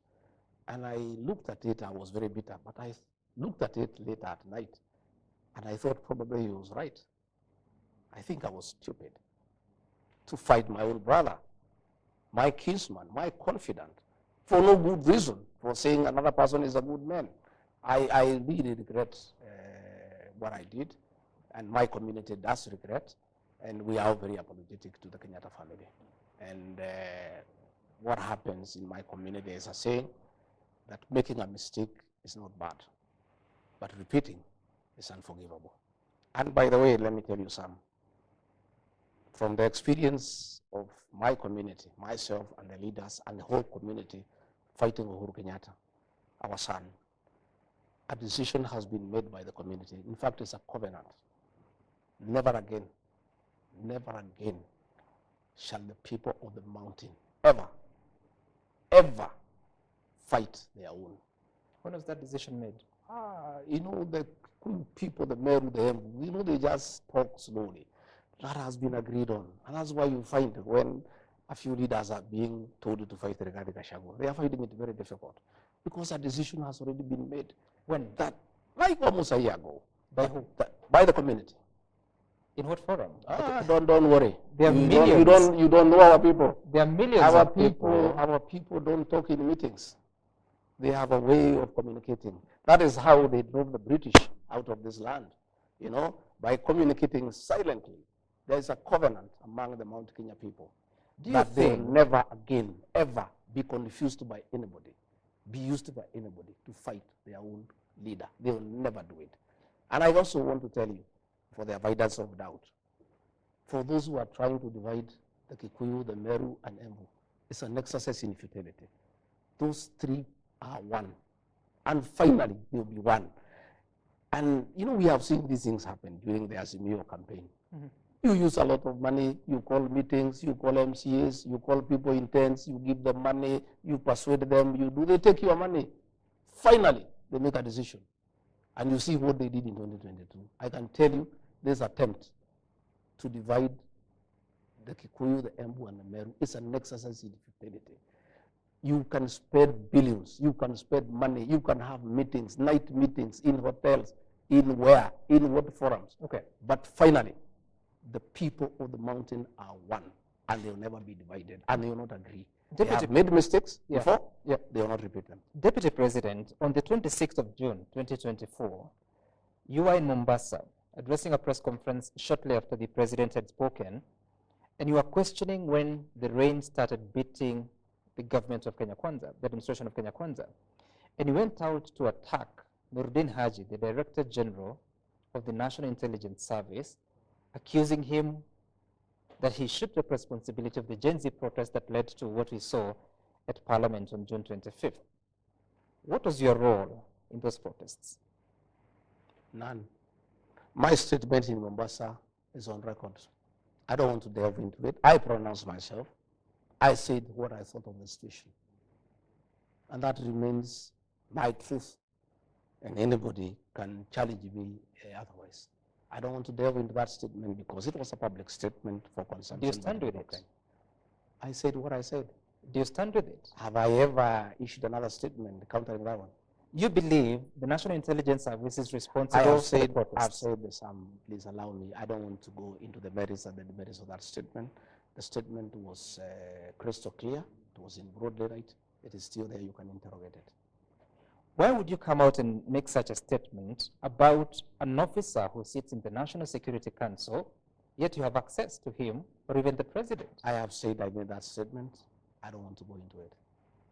Please allow me not to go into it. That statement I made in broad daylight. You covered it live. It is still there. You can go and read it and listen to it once more. But in the spirit of accountability, because it was your statement, and I believe you made it after thorough consideration, and you raised issues with the person of the Director General. You said he should resign. You still believe so? I have said I talked to that day. Sam, allow me to leave it there. I don't want to go into that matter. Do you think that your tribulations have something to do with how you conducted yourself during that period? I don't think so. They did not start then. I told you we just worked well for 1 year, and then all these games and schemes started. They had nothing to do with it. That was my own reading of the situation then, and I talked to the people of Kenya as an elected leader. When is the last time you attended a meeting of the National Security Council? Well, National Security Council meetings are top secret. I don't want us to I don't want the details. I don't want us to go into the details. When is the last time you attended a meeting? I think earlier this month. I think so. Earlier this month. Was the NIS Director General in attendance? Of course it was. Have you patched up your differences? No, I don't want to go into the details of the National Security Council. That's a top security organ for this country. It is not about the National Security Council. I'm asking if you have patched up your relationship with him. Did I say we have personal differences? I was giving an opinion. An opinion? Yeah, on that day. But you said as a matter of fact.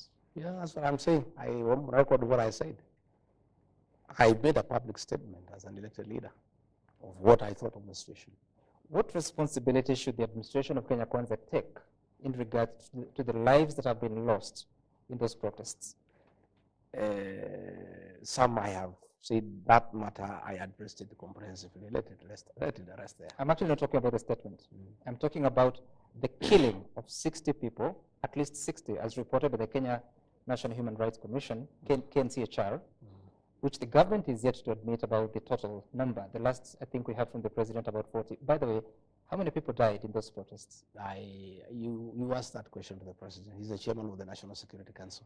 I don't want to talk about security matters and operational issues because I am not competent enough to address operational issues in the National Police Service. You're the deputy president. I am, but I don't comment on operational issues. I'm a very disciplined deputy president. I know my space. You don't have information about how many people died? I am not going to comment on operational issues to do with the National That's Police not an Service. operational issue. It's a fact. It's a statement of fact. It's an operational issue. The cabinet, in different dispatches, indicated that compensation was going to be given or granted to families that lost their loved ones. What is the progress about that? You would have to check with the minister who is responsible for the implementation of the cabinet decision. You see, once we have met in cabinet, every line minister takes the responsibility of implementing the cabinet decision. So I don't have the facts because I have not asked for that answer as to how far we have gone with the implementation. I would advise that you seek out the minister. How important is that matter to you? Very important. But you have no information. Yes, because I have not asked about it. Why? I have many things that I need to ask about every day. And when the time comes, we'll get a report. In any case, you are aware we have not had cabinet for a long time. The first cabinet committee, the inaugural committee, met this week. We have not had cabinet meetings for almost 2 months, I think so. So the last one was, I think, July, early July. I think so. Then cabinet was dismissed on July 11th. I think so. For almost 2 months, we have not had cabinet meetings. So what should we do? What should the country do? Because they're waiting for answers. There was a promise by the president. You follow up with the minister responsible for that particular docket. Because you see, once cabinet has met and made resolutions of cabinet, it is in cabinet upon the respective cabinet secretary to follow up and implement what the cabinet has decided. What are your thoughts? Because the Gen Z-led protests were because of the Finance Bill 2024. Why didn't your administration listen to the people, and what responsibility would you take? You had my statements. The answer is there. We're here. We're speaking but to I'm the saying, president. I gave a very comprehensive statement in Mombasa. And it doesn't about have what I it. felt. I still feel the same way. That? Yeah. That we must listen to the people. That was my position. So why didn't the government listen to the people? Some have pronounced myself on that matter. Please give me an answer, Deputy President. Why didn't the government listen to the people? But we listened to the people. We shared the finance bill. But already too much damage had already occasioned, and that was the gist of my statement. So why did it have to take that? That is the question I was asking. Do we have to wait for things to get to this magnitude for us to act? That's what I was asking then. Before that time, did you try to propose the voice of reason to those that? I always do. And quite a number of people are uncomfortable with me for always speaking the truth and saying that we need to listen to the people. And what happened if you raise those issues? Well, I cannot give you details of what happens in cabinet. Cabinet meetings are top secret, and I am bound by. I'm not talking about cabinet meetings. No, those forums, my opinions are given in cabinet. I cannot divulge to you what my opinions were because I will be in breach of the oath of secrecy. You know, you told me that you're accountable to the people of Kenya, and if anyone has a problem with you, they should actually consult the people of Kenya if they're disappointed with you. But you're here, I'm asking a question about your role in making sure that what happened on June 25th didn't happen, but you won't explain. But I have explained to you, I was very clear, I pronounced myself on the matter, that we need to listen to the people more. What more do you want me to tell you? That is my stand. I'm asking what happened that, who was not listening? That's what I'm asking. I've told you some. I have said we need to listen to people all the time. And if you made that counsel to whoever, Who is that didn't listen to you? Well, I don't want to apportion blame. I made my pronouncement that it is good as people's employees who we are, we must continuously listen to the employer, the people of Kenya. For the first time, people died at the entrance of Parliament. When that happened, you were the Deputy President of the Republic of Kenya. What responsibility do you take? I pronounce myself on the matter. Please give me an answer. No, but what answer do you want me to give you? I said what I thought about the matter. The answer is in my statement. And you're here. That was June. No, but I'm saying the statement it is there. Okay to repeat it. No. Why do you want me to repeat it? Because I'm asking the question. You have it in your archives. My answer to what happened is in my statement. Why don't you want to talk about this? But I said where the blame lies. The statement is there. Why do you want me to go into it? I said. I have not recanted that statement. I still stand by it. So go and look at the statement. Why don't you want to talk about this? I don't want to go into it. Because? Because I don't think it is necessary. Because my statement was very explicit. Over 60 families are still waiting. But my statement was very explicit. For answers. I made myself No action clear. has been taken against any police officer. Are you bothered by that? You know whom you need to ask that question. I'm asking who is supposed to take the action? Sorry? Who is supposed to take the action? You tell me. You know. Who? What are you saying? What do you want me to tell you? You know I'm the Deputy President. Exactly. You know who is supposed to take action against police officers. Go and ask them that question. Who? You know. I wish you could tell me the answer. No, I'm not. Why do you want me to help you to do your research? I don't want you to help me. Just respond. Kenyans, it's not about I you am here. not going to Kenyans are watching. Kenya, you know, you tell the Kenyans, you know. Go and look for that person and ask that question. That is not my question. I am not in charge of that docket.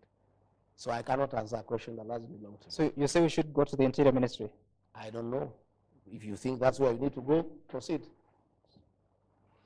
Now, Deputy President, there are those that accuse you that you have been given duties in the Constitution and the Executive Order number 2 of 2023, but you have not been very successful in delivering. Talking about illicit brew, questions of coffee, tea, and milk. You made promises. Some. I was given many duties. One of them is to chair cabinet committees. I've chaired 35 cabinet committees and successfully prosecuted 333 agenda items to the cabinet. If anybody wants to call that underperformance, then my English fails me. Number two, I'm in charge of intergovernmental relations. Since I became the Deputy President, I've created the most conducive environment ever between the two levels of government. Before we came to office, the county governments and the national government were at war. And through good leadership, through bringing people together, I was able to put our county commissioners together with our governors and tell them that we serve the same people. I have successfully held IBEC meetings. We have discussed the division of revenue bill, and the devolution agenda is ongoing. That is Rigathi Gachagua who has done that. Rigathi Gachagua is in charge of international development partnerships. I have chaired the Development Partners Forum. I've held meetings with our development partners. I have made all the necessary interventions between the National Treasury, the Attorney General's Office, the Ministry of Foreign Affairs, to unlock billions of dollars that were held because of bureaucracy, because there was no liaison between the development partners and the national government. I am in charge of constitutional commissions and independent offices. I have held meetings with constitutional commissions and independent offices, the Chief Justice, the Attorney General, the Inspector General of Police. For the record, there was a very big dispute between the Inspector General of Police and the National Police Service. Through my office, I mediated and solved the problems. They used to exchange insults in the press. You have not seen that anymore. That is work that I did. I have successfully mediated differences between the Ministry of Education and the Teacher Service Commission. And you can see they are working in harmony. Again, Sam, right. I'm in charge of the development program by World Bank of about $3 billion. for Northern and Northeastern Kenya.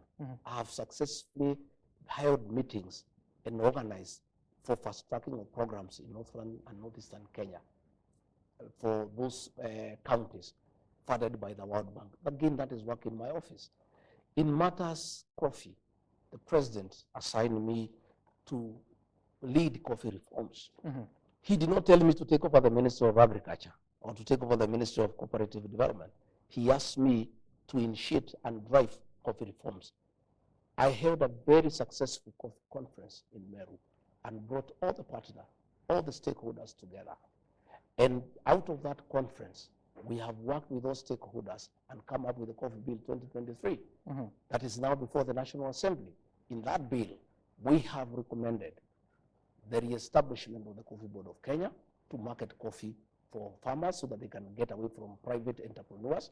We have recommended the revival of the Coffee Research Foundation so that we can work on variety and disease-resistant varieties. And we have come up with a direct sales settlement where farmers sell their coffee directly and receive their proceeds directly. Under my watch, we have reopened the Nairobi Coffee Exchange, and auctions are taking place every week.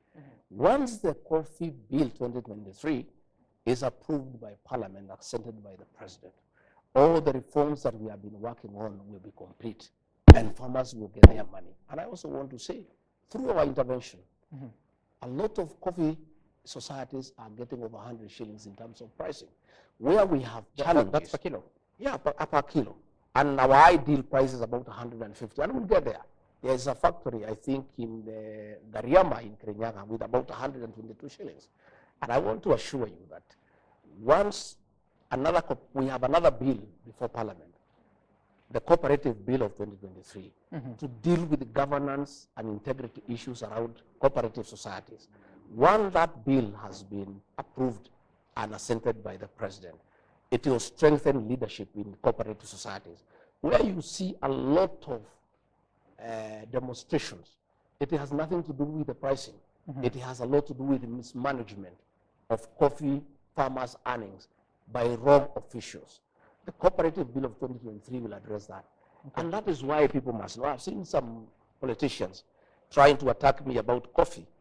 Where they come from, they don't even have coffee. They don't understand coffee. I was educated with coffee proceeds myself. And I know once this bill becomes law, and I'll assist in the implementation of that law, farmers will be very happy. But I want to tell people, the fact that I was overseeing coffee reforms did not make me the CSO Agriculture for Cooperative Development. The day-to-day running of the coffee subsector in terms of production, in terms of yield, in terms of quality, belongs to the Ministry of Agriculture. The day-to-day running of marketing coffee, overseeing the cooperative societies, that docket is in the State Department of Cooperatives. What I'm doing is overseeing reforms. In matters tea, Sam, I held the tea conference in Kericho. Again, we brought all the stakeholders. And I want to tell you, there were a big problem because of the Tea Act that was brought by Senator Cheriot that could not be implemented because various stakeholders had gone to court. Through my intervention, I have successfully negotiated all those cases to be dropped. Now the Tea Act will be implemented to the letter, and coffee farmers will get a return on investment. We have had challenges in Mombasa about tea that has not been sold. I found some leaders here going to incite people in Mount Kenya region that tea has not been sold in Mombasa because GACHAGUA has failed. For the avoidance of doubt, all the tea from the Mount Kenya region, that is called the Eastern region, has been sold because of very high quality. Where we have had a challenge is tea from the Western region, Kericho, Bomet, Nandi. Because what happened is that they put a reserve price. The reserve price was too high against the quality. And therefore, the stocks were not moving. I went there and we have removed the reserve price, brought it a little bit down so that the stocks can move. And I want to tell you, I was just looking at the figures. I was just looking at the figures here. Out of the reforms that we have done in the tea sector, you know, the coffee, the tea bonus for this year, you know, if you look at a factory called Kaba, Last year, the bonus was 41 shillings. Today, it is 50 this year. In Kagwe, in the Lari, it was 44. Now it is 44.25. In Theta, it was 42, it is 50. In Gachage, it was 40, it is 46. I can say that we are having an increase in terms of bonus. Where we have challenges, and you have seen many demonstrations, again, those demonstrations are part of the reforms that we have made of educating the farmer. Right. It is where the tea directors have increased the cost of production. They're having too many travels, they're having too many allowances, so the cost of production is eating on the profit of the tea farmer. Again, because of these reforms that we have done in the tea sector, farmers are aware of what is happening. In matters alcoholic drinks, in terms of illicit alcohol and drugs, if there's one program the government of President William Ruto can boast about, is that program that the president asked me to spearhead. Our young people are dying because of illicit brews. And I held many meetings. I held a meeting in Nyeri, I held one in Nakuru, I held one in Chuka, I held one in Mombasa. I have held countless meetings here with KRA, with KEBS, with the Counterfeit Authority, with KRA, and we came up with very comprehensive programs on how to deal with illicit alcohol. And I can tell you, and you can go and ask for yourself, out of those interventions, we have, to a great extent, eradicated the consumption of illicit brews. And it has been very successful. Unfortunately, there has been some lull of late in terms of enforcement. Right. I want to ask our officers in the field to keep their eyes on the ball and make sure this program is successful.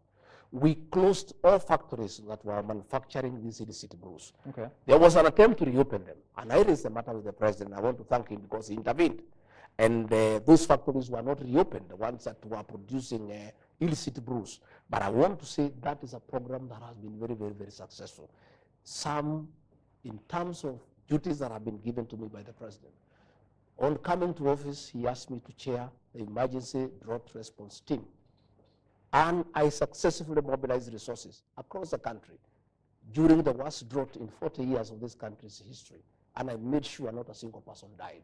I was all over the country. I was in Garissa, I was in Wajir, I was in Tana River, I was in Kajiado. I mobilized food. Again, at that capacity the president gave me. During the El Nino rains, again I was able to mobilize resources, our development partners, our county governments, our national government, and to make sure that no Kenyan died.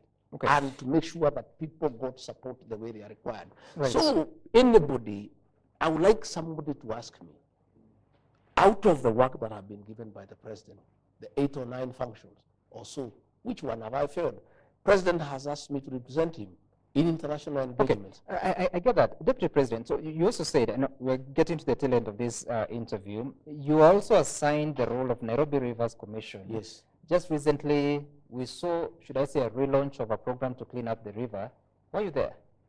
No, I was not there. Why? It's under your The Nairobi Rivers Commission has been under my office. Yes. But we did not get any activities underway because we did not get the requisite budget. So there were no activities. The president took over the responsibility of Nairobi River.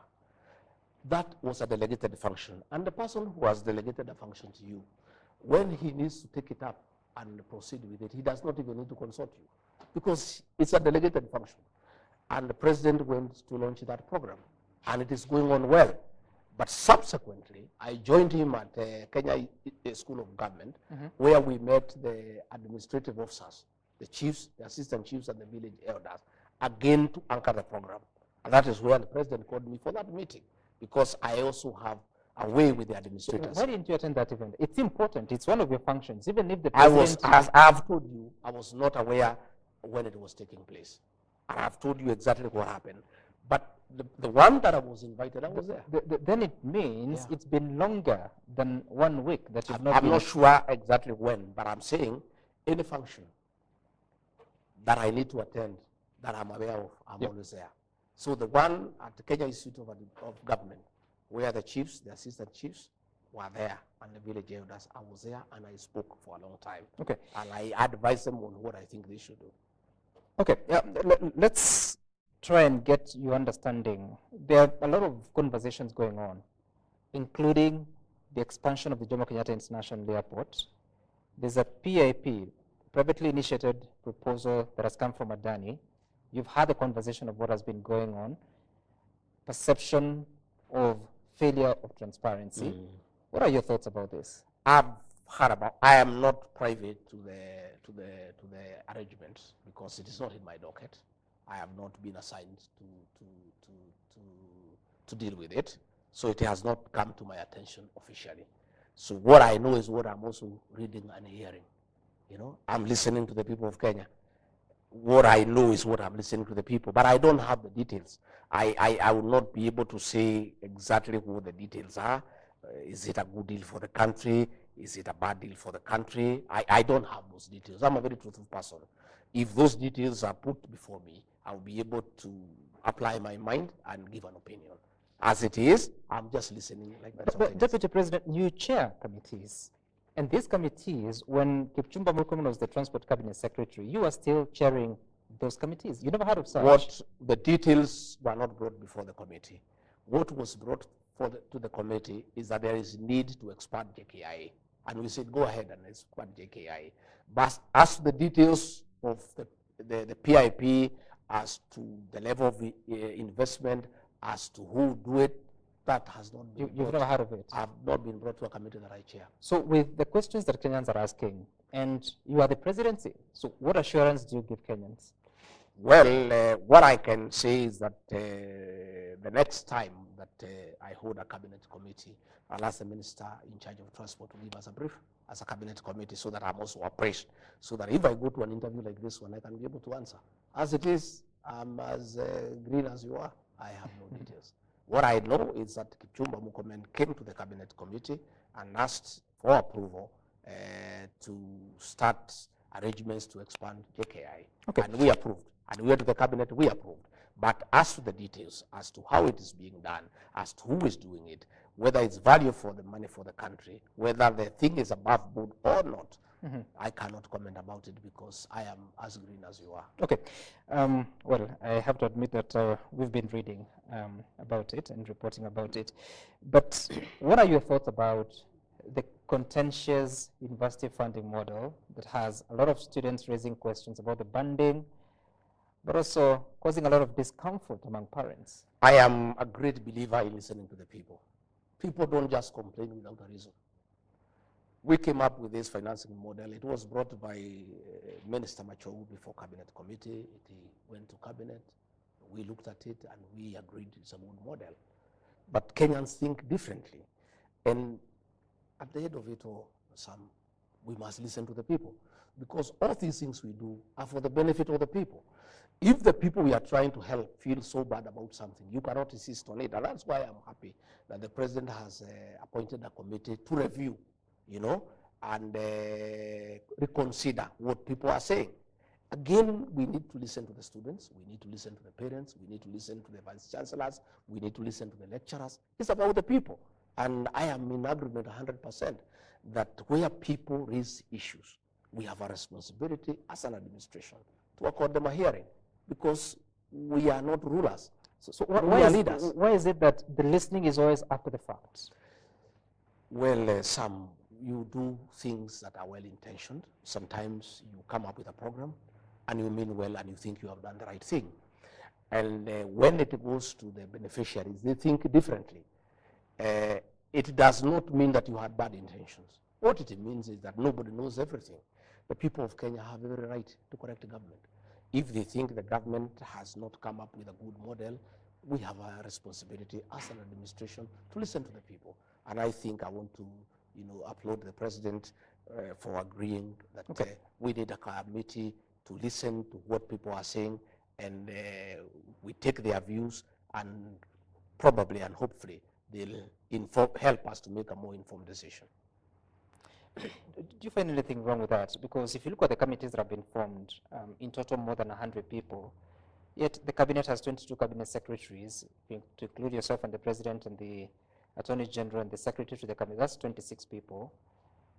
Now, the committees are more than those, yet you are the policy-making organ. You make decisions or you endorse decisions that eventually go afoul against the people, and they have now to use taxpayers' money to correct those mistakes. What's going on? Well, mistakes have happened. We have to correct them some. If the decision we made as cabinet has not gotten favor with the people of Kenya, the same cabinet cannot review that decision. I think what the president has done is the right thing. Give some other minds the benefit to interrogate what the cabinet did against what the people of Kenya are saying and advise the government on the best way of going about it. Now, we understand the president is leaving the country tonight. Are you aware? I am told he is leaving the country, but I'm not aware of the time. So I've not been informed as of this evening. Has he briefed you? No, I have not talked to him today. But he's leaving. Well, he'll talk to me in his own you're time. his senior-most assistant, principal assistant. Yes. And you do not know. As the time he's leaving, I'm not aware. Did he tell you he's leaving? I have not talked to him today. You don't know? He has not officially, communicated to you telling you that he's leaving? Communicated to me officially. For how long can you continue with this? Well, as long as it depends on the boss. Your family is devastated. You said your words. You feel you're being mistreated. You said. Yes. You think the president needs to call the people around him to order? Yes, of course, absolutely. Would you resign? No, never. Why? I've been given a job by the people of Kenya. This job has its own hindrances and challenges. It's part of the job process. And when I took this job, I knew it's not easy. Only I didn't know it will be that soon. I thought probably we'll have a good time in the first 5 years, and if there are challenges, maybe later. It's only that it has come sooner than we anticipated, and we had been given a commitment that this will not come. But now that it has come, we live with it. Okay, we'll just work. As we close, the governor of Nairobi feels that for you to say you're introducing him to the people is wrong, because the same people had voted for him as senator. What is introducing him to the people? Well, you should ask him why he called me to go with him to the people. Because he needed them. And he asked me to go with him. I did not invite myself to the campaign meeting. If I had no value, he would not have asked me to go with him. There are those that are asking that if the Deputy President of the Republic is championing for the issues of Mount Kenya, who is supposed to champion for issues of other regions? Should they get their own Deputy President? The Deputy President of the Republic of Kenya had a meeting here discussing matters to do with Northern Kenya and Northeastern Kenya for a full day. That is not Mount Kenya. The Deputy President of the Republic of Kenya was in Mombasa at the agricultural show. That is not part of Mount Kenya. The Deputy President of the Republic of Kenya has been to Kajiado to work on agriculture. That is not part of Mount Kenya. How many meetings have you held in the Northeastern? I have been to Northeastern more than 5 times. Championing the issues of Northeastern? Yeah, drought. Going there to make interventions. Going there on matters of security. The cabinet committees have held here 35. Those members who attend that committee, we don't discuss Mount Kenya issues. We discuss the issues of Kenya. Those 333 agenda items are not about Mount Kenya. They are about the Republic of Kenya. I do the job for the Kenyan nation. I assist the president to run the country. And I preoccupy myself with issues for the whole country. Yes, but I come from somewhere. And where I come from, where they have issues that they want articulated in high levels of government, they ask me to do it, and I always do it, and I'll continue doing it. You assist the president to deliver on his mandate, but he doesn't tell you what he's doing, including tonight. You don't know what time he's traveling. But what is important are the duties that he has given me to do, and I'm doing them. Okay, all right. Now, Deputy President, last year you promised, alongside the president, that you're going to do something called austerity measures. You're going to cut on travel budget. But in actual sense, the executive, the national executive, has increased his travel expenditure by 7 billion shillings. Your own office has grown from 103 million shillings the year ending June 2023 to now report 556 million shillings. That's a lie. It is the report of the control of budget. I saw it in the press, and I did not want to dignify it by way of reply. My office doesn't have a budget of 500 million for travel. Yeah, and that is, I'll be able to give you the estimates tomorrow. Yeah, my budget is below 200 million. I'm not sure it's 100 and something. Yeah, and it has never been 500 million. That's a lie. It's something that was put there to try to put my office in bad light. Also, I don't know who you're was calling to question the report of the control of yes, budget. that one I want to say, and I'll be able to give you that information tomorrow. On Monday, tomorrow is Saturday, I'll get what is the budgetary allocation for my office for travel for 2023, 2024, and for 2022. I'm not talking about the budgetary allocation. I'm talking about the budget implementation report. There is no way you can exceed the budgetary provision. So But the budgetary provision is a guiding factor in matters finance. And that's you fine. You cannot spend above the budget. So how much did your office spend? In terms of? In the year ending 2020. I am not sure. I am not sure of the details because I'm not an accountant. I'm not the accounting officer. I am the deputy president. I would but you're very clear that it's not that amount. Yeah, I'm sure. It's below 200 million. The control of budget bases her reports, or her office bases the reports on the reports from the accounting officers. I will be able to get a clarification for that one. And in fact, I saw it in the press, and I had decided to raise it. It got out of my mind. Now that you have raised it, I want to clarify to the people of Kenya on record, and some on Monday. I'll give you the actual budgetary allocation for my office for international travel. No, that's not for international travel. It's domestic and international travel. But you cannot mix the two. No, that's how it's reported. No. You cannot mix the two. So how much did your office spend on domestic travel and domestic travel is heavy. How much? I don't know the figures. But what you must know is that I have 9 functions, Sam. These 9 functions, I don't just sit here in Karen. You're asking me whether I go to Northeastern. I need to fly to Northeastern. You're asking me whether I go to the rest of the country. I don't travel alone. I have a security detail. I have people who assist me. By virtue of my office, my travel is quite heavy because of the responsibility of the office and the security arrangements around it. And there is no way I can just sit here and undertake my activities. I travel around the country. And there is a budgetary provision for that because I have activities that have been lined up. You know? So all those visits are important? Oh, they are very important. I have never. The only time I traveled on holiday was in 2022. I asked the president to give me permission to go and visit my children who are in South Africa. I had not seen them for 10 years. That's the only time I've traveled on holiday. All these other duties are official. And I can, every travel that I have done is accounted for. Okay. All right. I'm asking that because now the Office of the President, State House and the Executive Office of the President is reporting about 1.74 billion shillings for both domestic and foreign travel. Our budget has been cut by half for everything. But it's increasing. Travel, the reports are showing that the travel expenditure is increasing. I'm saying for this financial year. This financial, the current financial year, 2024, 2025. Our budgets across board have been cut by half. Even our development budget, we have no money to maintain this residence. All right. We had zero. All the development expenditure in the austerity measures has been removed. And finally, during those austerity measures that were announced shortly after the rejection of the Finance Bill 2024, some of the offices affected is the Office of the First Lady, Office of the Spouse of the Deputy President, and Office of the Spouse of the Prime Cabinet Secretary, as announced by the government. How has that affected the operations of your spouse? Well, my spouse, Pastor Dorcas, had a very, very important program on addiction and widows program. And I must commend her. She did a fantastic job.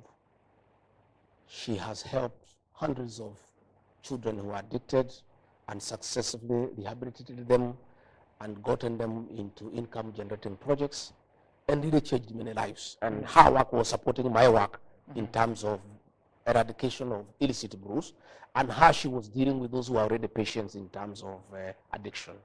That program, of course, has adversely been affected. She had very many camps that are now having challenges because they don't have funding. But we are appealing to many well-wishers. I am personally putting in a contribution from my salary. We have many well-wishers who are supporting her. And shortly, we'll be having a major funds drive to ask the people of Kenya to support that program because she cannot send those children away. Those are children who need help. Those are children who are sick. And the fact that the government cannot fund that program anymore does not mean that those children will be left unattended. Was that decision a good one? To cut? In my view, I don't think it was the right decision, but that decision was made and we accepted it. Did you speak to the president about it? We cannot argue with it.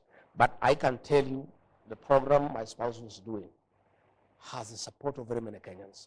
She has assisted many children who would have been destroyed, who would have died, and given them a second chance. Okay. She had opportunities to go even for weddings for people who were previously addicted, have abandoned alcohol, and have found somebody to marry. Okay. It's such a successful program. It's unfortunate that in all these measures, the budget for office was scrapped, but we are not complaining. We are saying that we are asking well wishers and people of goodwill who think that she was doing the right thing to continue supporting that program. We'll be making an appeal to the people of Kenya to support that program so that we can help the children who have been addicted. All right, there are very many questions, including those that are coming from Kenyans, but you have to bring this to a close. And I want you to look at which camera, which is your camera, here, and just give your closing remark and what message you have for the people of Kenya, but also the president before he departs. Well, I want to say thank you very much. I wish my boss, President William Ruto, safe travel to the UN. Please represent us well, like you have always done, and let our country shine in the international fora. I want to assure the people of Kenya that despite difficult moments in this country, there is hope. Kenyans are very prayerful people, and I know that people are very patient. They endure a lot, and there's a lot of resilience. Looking ahead, I see a bright future. Difficult as things are, I think there will be a good future for this country. I want to ask the people of Kenya to pray for me so that I get strength, I get courage to soldier on despite the challenges, despite all that is going on around us. These are challenges that have been seen by other people there before, and I'm sure I will overcome them. We believe in the power of prayer. I want to assure the Church of Christ that I support their programs. We had an MOU with them. I believe in the freedom of worship. I believe that we should let the church regulate itself so that they can be able to carry on with the good work that they are doing without too much interference. Otherwise, I want to thank the people of Kenya for listening to me. I want to thank you, Sam, for coming over. And I look forward. And also be looking for me. I'm the one who look for you. I had some people asking, why doesn't GACHAGUA do national television? But you guys don't look for me. The people who do the people who do the vernacular stations are always looking for me, and I'm always available. Sam. We have been looking for you for a bit but of you are saying I'm the one look for you. Please look for me. This time around, yes. Please look for me. I am available. And many people, were doubting my capacity to express myself in the English language. You remember to the run-up of the election, many people, had very low opinion on my level of education and power of expression, until I went to the running mate debate, and then they knew that I know something. So please be looking for me. Sure. I have a few things that I know, right, and I can express myself. You know, someone saying that Kimani Ichung'wah smoked you out. He didn't. He didn't. He didn't. There's things that I needed to discuss. I don't respond to those politicians. I will never dignify their insults by responding to them. He's not just those politicians, he's the leader of majority. I'll never dignify their insults. I am a self-made man. I do things at my own pace. I had issues that I wanted to address. Okay. Especially I wanted to address the issues of my office, because people are trying to create an impression that I just politic. I have a lot of work that I do. I have a lot of work that I have done for this country. I'm a very patriotic Kenyan. And those who try to put for me a tribal tag, they'll be sorry. The other day I went to Nyanza. People thought that I'm only popular in the mountain. And I really want to thank the people of Nyanza for the love and compassion they showed me. I was amazed and I was excited. I went to Kisii. I got a very good reception. I went to Masaini in Kajiado. I got a very good reception. I am not a tribal leader. I'm a national leader. And many Kenyans are happy with me because I'm truthful. And that's why you see where I go, I get very good reception. Okay. I'll be all over the country. I'll be traveling all over the country when doing my work, executing my mandate, the one that I've been given by the president. And when the president asks me to do a specific duty, I'll always be there. All right. Even on my own, I'll also be traveling around the country, and I'll serve the people of Kenya equally. Despite the fact that it is becoming quite expensive, both the county and national government spent up to 45 billion shillings the previous financial year. Well, you must go to the people, because it's about them. All right. You owe them service. All right. And you cannot serve them from Nairobi. You must go and talk to them. You must go and listen to them. You must go and explain to them what is it that you are doing. Deputy President, thank you so much for engaging us to talk about the state of affairs and what is happening within the politics of the country, of the mountain, but also within the administration that you also sit in. This has been a conversation with the Deputy President, His Excellency RIGATHI GACHAGUA. Up next is News Time on Friday night. My name is Sam Gituku. Good night from here.